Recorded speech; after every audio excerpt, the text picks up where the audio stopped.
Assalamualaikum warahmatullahi wabarakatuh. Alhamdulillahirabbil alamin. Wassalatu wassalamu ala asriya anbiya wal mursalin wa ala alihi washabihi ajmain. Amma ba'du.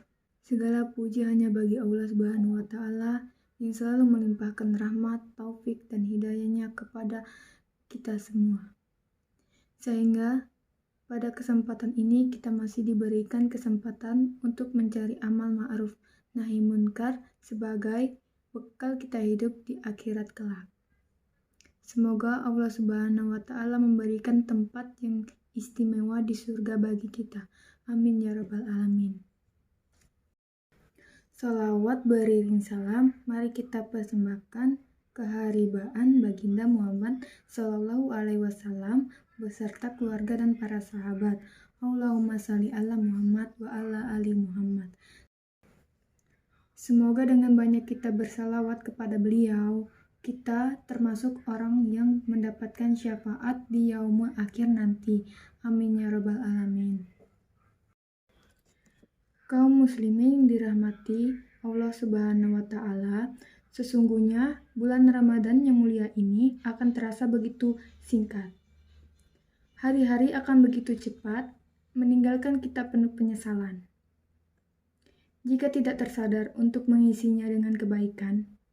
Isyarat begitu dalam tentang hari-hari Ramadan, kita dapat setelah ayat perintah kewajiban berpuasa di mana Allah Shallallahu Alaihi Wasallam berfirman, Ya ayyuhallazina amanu kutiba alaikumus shayamu kama kutiba lalazina min qablikum la'allakum tattaquna ayaman ma'dudat. Yang artinya, hai orang-orang yang beriman, diwajibkan atas kamu berpuasa sebagaimana diwajibkan atas orang-orang sebelum kamu agar kamu bertakwa, atau yaitu dalam beberapa hari yang tertentu. Quran Surat Al-Baqarah 183-184. Hanya beberapa hari tertentu saja, karena ia telah lebih dari 29 atau 30 hari. Karenanya, tanpa mengetahui seluk-beluk dan keutamaan ragam amal dalam Ramadan. Bisa jadi Ramadan yang singkat akan benar-benar begitu saja, nyaris tanpa amal dan kenangan yang begitu berarti. Na'udzubillah summa na'udzubillah. Kaum muslimin yang dirahmati oleh Allah Subhanahu wa taala, setidaknya ada 5 kunci kesuksesan Ramadan yang jika kita menjalankannya dengan baik, insya Allah akan menjadi Ramadan kita lebih berharga, lebih terasa, dan lebih berkah.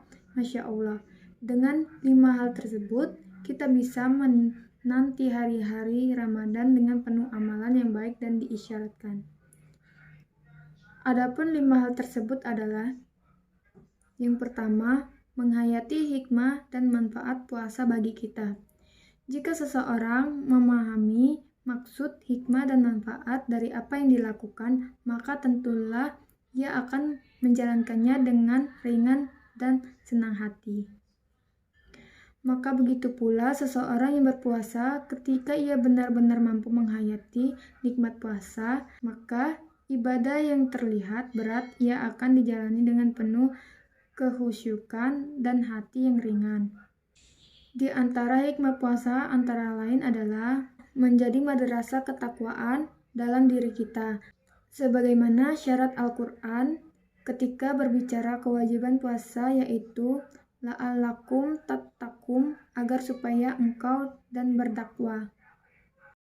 Hikmah puasa yang lain adalah menggugurkan dosa-dosa ketika yang terdahulu, sebagaimana disebutkan dalam hanya riwayat seputar keutamaan ibadah puasa Ramadan. Hikmah puasa berikutnya tentu saja menjadikan kemuliaan tersendiri bagi menjalankan saat hari kiamat nanti, jangankan amal ibadahnya. Bahkan bau mulut orang yang berpuasa pun menjadi tanda kemuliaan tersendiri di akhirat nanti. Subhanallah.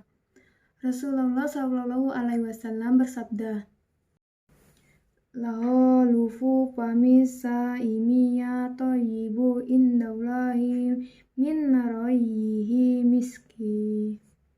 Yang artinya, sesungguhnya bau mulut orang-orang yang berpuasa lebih wangi di sisi Allah Subhanahu wa Ta'ala dari aroma katsuri, hadis riwayat Bukhari.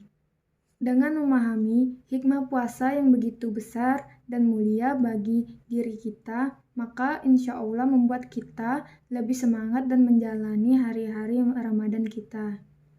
Kaum muslimin yang dirahmati Allah Subhanahu wa Ta'ala, adapun langkah sukses Ramadan yang kedua adalah mengetahui fikih dan aturan-aturan dalam ibadah puasa.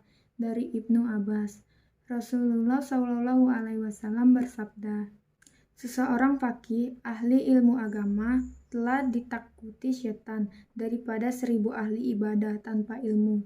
Hadis riwayat Ibnu Majah. Dari hadis di atas menegaskan kepada kita tentang urgensinya beribadah dengan ilmu. Bahkan salah satu syarat diterimanya ibadah adalah ittiba atau sesuai aturan dan sunnah Rasulullah Shallallahu Alaihi Wasallam. Dalam kaitannya dengan puasa, sesungguhnya ibadah ini mempunyai kekhusyukan dalam aturan fikihnya yang berbeda dengan lainnya. Para ulama pun menjadikan bab puasa sebagai pembahasan khusyuk dalam kitab fikihnya. Kita perlu mengkaji ulang, bertanya, atau mempelajari apa-apa yang belum sepenuhnya kita yakini atau kita ketahui, agar kita mampu menjalani ibadah ini dengan baik tanpa keraguan sedikit pun. Hal yang penting kita ketahui utamanya tentang apa-apa yang diperbolehkan, apa-apa yang membatalkan, siapa saja yang boleh berpuasa, dan apa konsekuensinya. Mari kita sempatkan dalam sehari-hari ini untuk kembali mengkaji fikih seputar puasa. Tidak ada kata terlambat untuk sebuah ibadah yang mulia. Yang ketiga, menjaga puasa kita agar tetap utuh pahalanya. Yang dimaksud menjaga puasa kita adalah upaya untuk menjagakan pahala puasa kita utuh. Dua cara yang harus kita lakukan dalam mengkaitkannya dalam hal ini, yaitu menjalankan sunnah-sunnah puasa serta menjauhi hal-hal yang bisa mengurangi pahala dan hikmah puasa. Adapun sunnah-sunnah puasa antara lain adalah mengakhirkan sahur dan menyelenggarakan berpuasa. Sunnah yang sederhana ini adalah bagian dari kemudahan dan keindahan syariat Islam.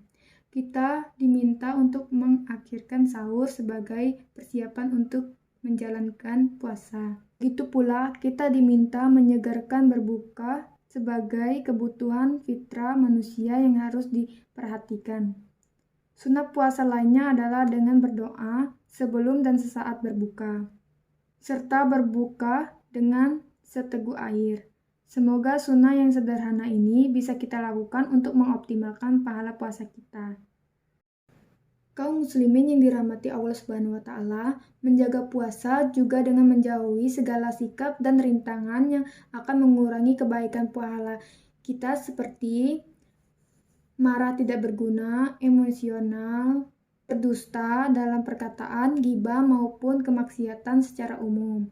Hal-hal semacam di atas selain dilarang secara umum, bagi seorang muslim juga akan mempengaruhi kualitas puasa di hadapan Allah Subhanahu wa Ta'ala.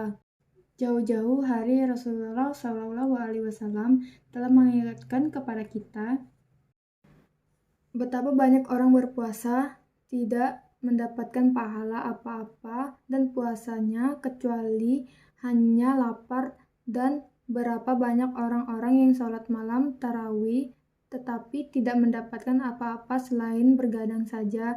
Hadis riwayat An-Nasai. Mari kita mengambil pelajaran dari hadis-hadis di atas untuk kemudian meniti hari-hari Ramadan kita dapat penuh kehati-hatian dan perhitungan.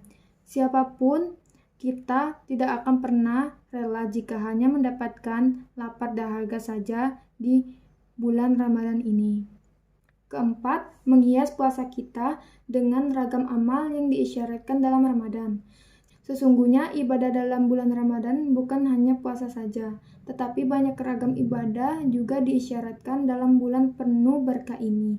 Mari kita menghias Ramadan dengan penuh ibadah-ibadah mulia tersebut, agar Ramadan sebagai madrasah ketakwaan benar-benar hadir dalam hidup kita. Rasulullah Shallallahu Alaihi Wasallam telah memberikan contoh pada kita bagaimana beliau menghiasi hari-hari Ramadan dengan tadarus, tilawah, memperbanyak ibadah, sedekah, sholat tarawih, memberi hidangan berbuka, bahkan juga iftidal di masjid, puasa 10 hari yang terakhir.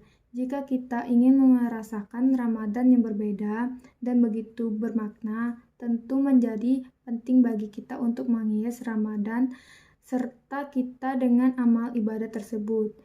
Kebaikan Ramadan akan begitu terasa paripurna dalam hati kita. Amin Allahumma amin.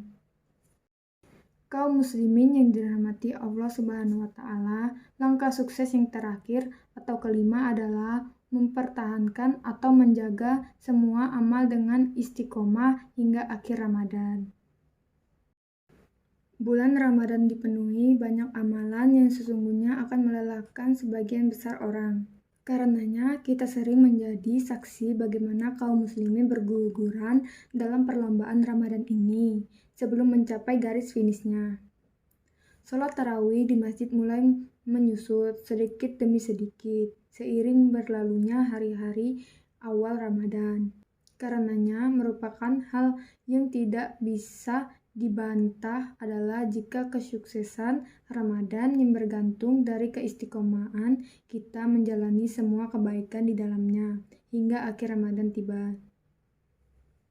Syarat kita yang indah pun seolah memberi motivasi di ujung Ramadan agar kita bertambah semangat dalam seolah memberikan motivasi di ujung Ramadan agar kita bertambah semangat dalam beribadah, yaitu dengan menurunkan malam Lailatul Qadar yang mulia. Rasulullah SAW pun menjalankan itikal untuk menutup bulan keberkahan ini. Beliau juga bersungguh-sungguh di penghujung Ramadan. Ibunda Aisyah menceritakan kepada kita adalah Nabi SAW ketika masuk 10 hari yang terakhir Ramadan menghidupkan malam, membangunkan istrinya dan mengikat sarungnya. Hadis riwayat Bukhari dan Muslimin. Akhirnya, marilah kita berusaha menjalankan 5 kunci sukses Ramadan di atas, agar usaha kita mendapatkan keberkahan dan kesuksesan Ramadan benar-benar ke arah dengan baik dan optimal. Semoga Allah Subhanahu wa taala memudahkan dan memberikan kekuatan kepada kita. Allahumma sholli ala Muhammad wa ala alihi wa sahbihi ajmain.